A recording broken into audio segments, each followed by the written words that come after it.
welcome to the BBC Colombian Radio. I hope you're having an excellent day. Today we've got some special guests. They're my colleagues, they're current teachers at the District University, and today we will be discussing King Arthur and the Knights of the Round Table. So today we have Kevin, we have Juliet, and also we have Paula.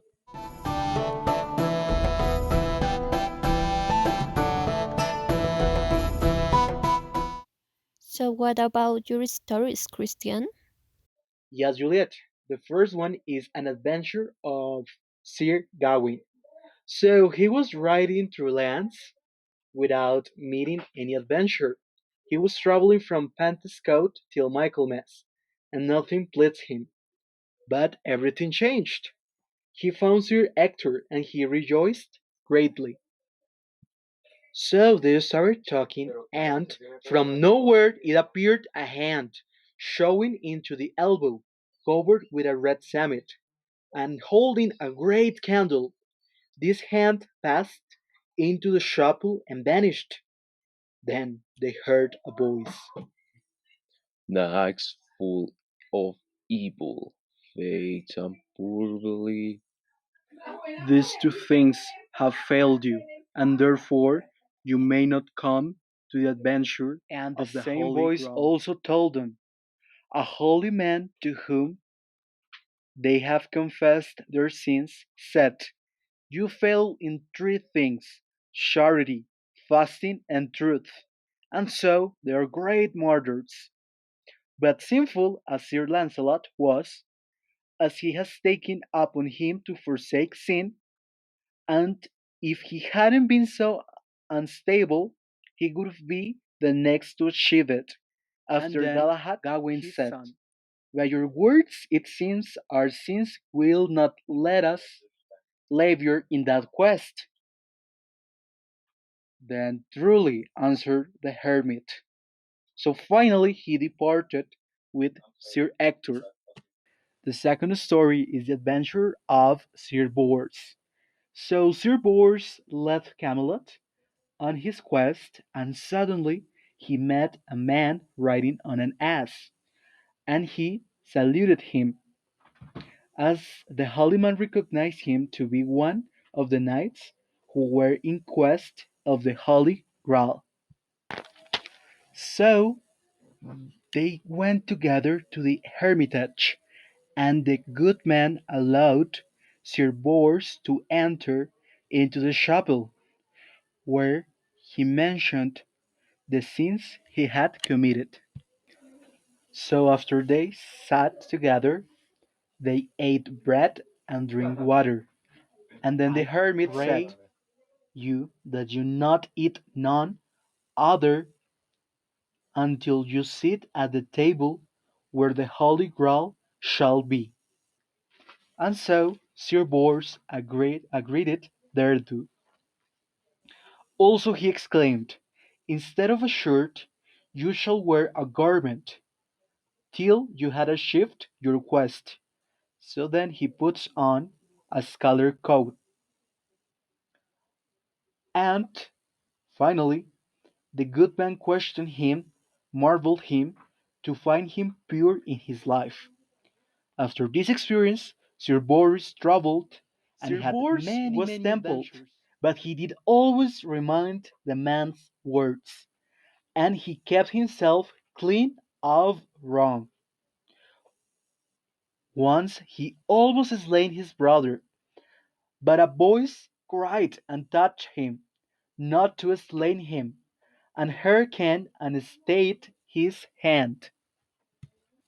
And there fell between them a fiery cloud that burnt up both shields, and so fell when in they a great both swamp. Awakened up,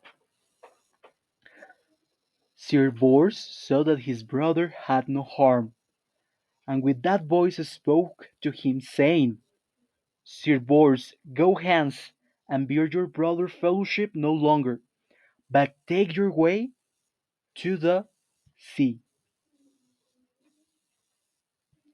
And he prayed his brother to forgive him for all that he had done to him, and then he rowed straight to the sea. When he was arriving to the sea on the shore, he found a vessel covered with a white samite, and he saw a knight that he had seen before for Sir Pervilas, and welcomed him. And he said, "We lack nothing but Mist Galahad." That was interesting. And you, Kevin? Tell us about your story. The Adventure of Sir Galahad. Sir Galahad rested one night in a hermitage, and while he was resting, a gentlewoman came and asked the hermit for permission to speak to Sir Galahad, and he granted it. So the hermit woke Sir Galahad and ordered him to get up, because a woman urgently needed him. Sir Galahad got up, and the gentlewoman told him to arm himself with his horse and to follow her, because she will show him the highest adventure that any knight has ever seen. And Sir Galahad accepted and said that he will follow her whenever she led, and they both left on their horses.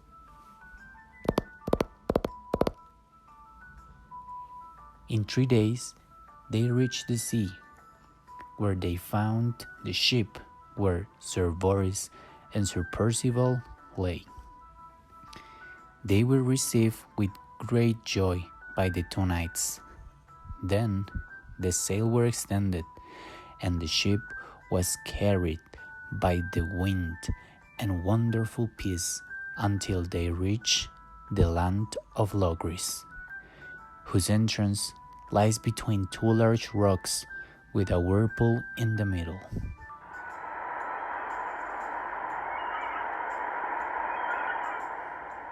In order to pass, they had to enter to another boat that was over there too, because in which they were coming it was impossible to cross. Before entering the other boat, the woman confessed to Sir Percival that she was her sister, and after that they entered the boat.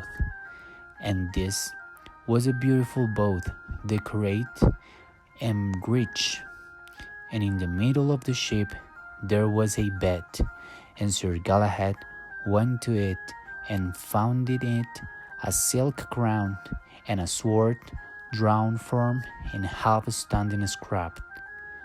The sword was forged with colors, and each color with his own virtue, and the handle was from the ribs of two beasts.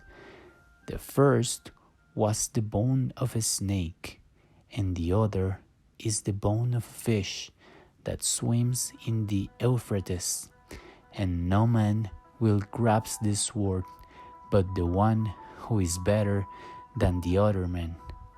So Sir Galahad took the sword with his hands and pulled it out of the stone, because it belonged to him.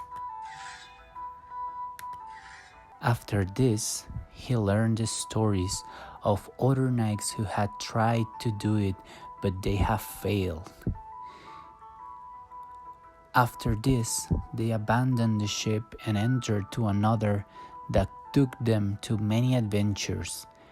And when they did many of these great works, they were separated from each other. But first, Sir Percival's sisters died and bled to death, so that another woman could live, and she prayed that they could have and leave her body in the boat, and leave the boat while the wind and waves carried it.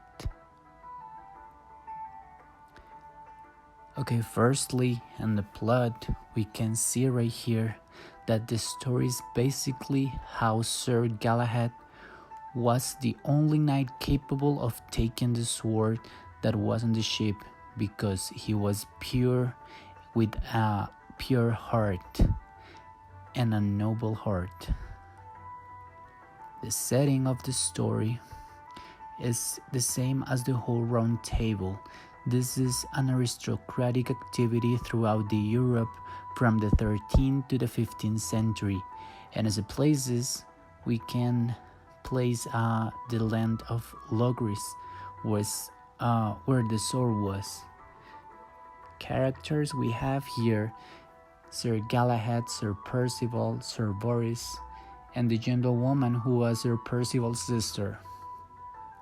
The point of view in this case, the story is told in third person, which means that it gives you a slightly more impartial view of this story. However, the message is quite clear, and the intention of the story is to highlight the importance of Sir Galahad and his heroic moment in being able to take the sword. The symbolism, as symbols, we have here the sword and also the silk ground. And you, Juliet? What about your story? Well, in this chapter, Sir Lancelot meets Sir Galahad and they part forever. Sir Lancelot is guided to a ship where he wakes up beside a dead woman. The dead woman was Sir Percival's sister. One day, Sir Galahad arrived to the ship and met Sir Lancelot. When Lancelot realized that Sir Galahad had won the marvelous sword, he prayed that he might see it and kiss it. Sir Lancelot told Sir Galahad, "Never did I know of adventure so wonderful and strange." They were 6 months together, until a knight with white armor and a white horse told Sir Galahad to go in search of the Holy Grail. Sir Lancelot says goodbye to his son and came back to Camelot. What about your story, Paula? Well, this story starts with Sir Galahad continue writing until he met Sir Percival and Sir Bors. They rode for 3 days until they reached a shore and found a boat waiting for them. When they realized that there was the Holy Grail, Galahad prayed that at the time he asked, he would leave this world. And then he heard a voice answering that when he was ready to leave his body, he will find the life of the soul.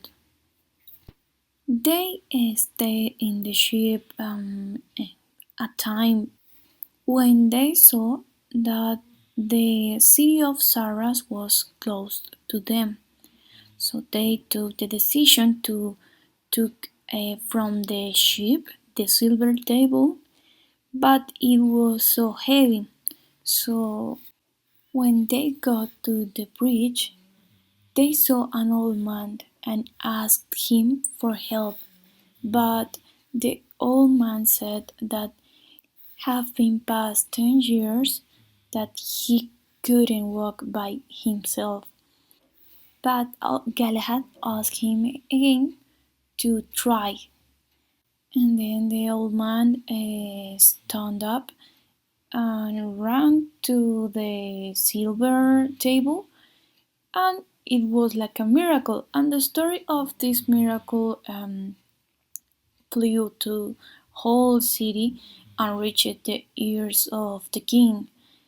And when the 3 knights were in front of the king, they told him the truth about these objects, but the king didn't trust in what they was saying. So the king decided to put them in the prison. However, at the end of the year, the king was pretty sick and he was close to die.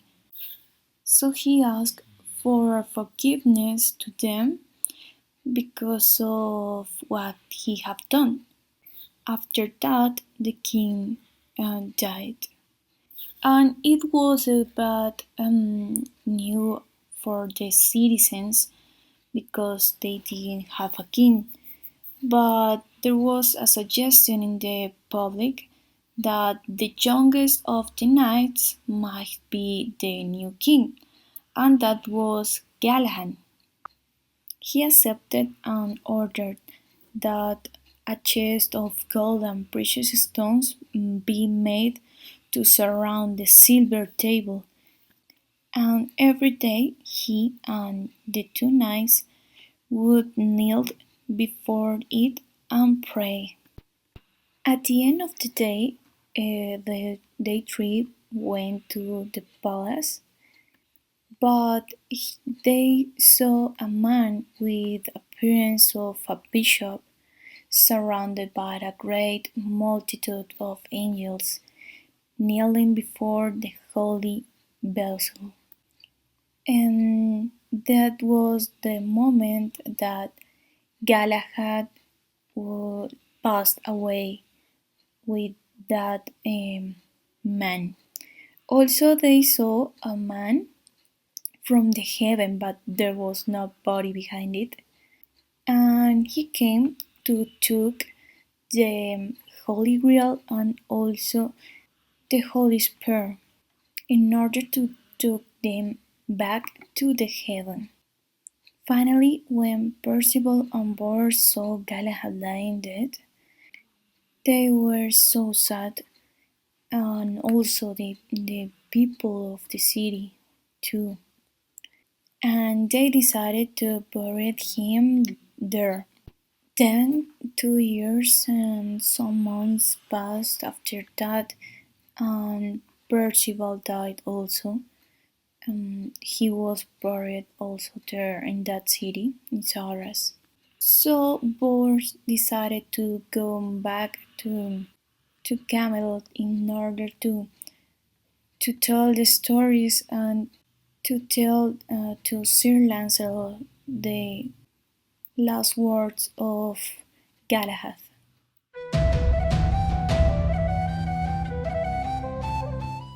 Now we are going to discuss deeper in these stories. So, Christian, could you tell us more about the conflict that appears in your stories?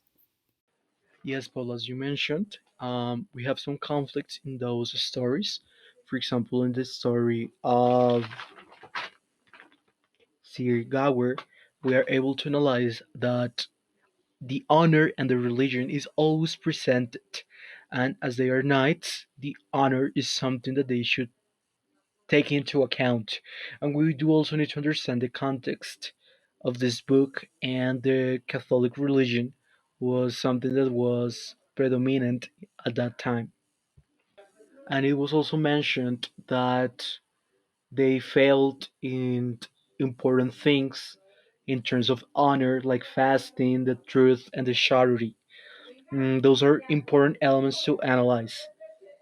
In contrast, in the Sir Bors, that after he had that sort of speech with a good man in the Hermitage, he was able to keep truthful to himself, and it was what he did. Well, that is pretty interesting. Now we are going to hear Juliet and her characters. Juliet? I think that is important to highlight like the relationship between these two characters, like their family, their father and son. And I think this time they were together uh, is because it's like a gift from God. Because the next step they are going to give in their lives, in special Galahad, Sir Galahad, is very important for the story. And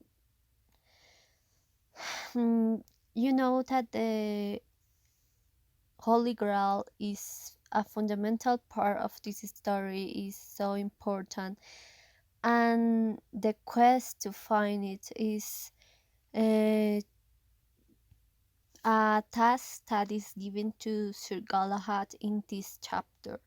So I think this like a meet between Sir Lancelot and Sir Galahad, and their interaction in this time is like a fundamental point that is good for both of them because they share their stories, they share time together, they share adventures, and is so important for the development of the characters.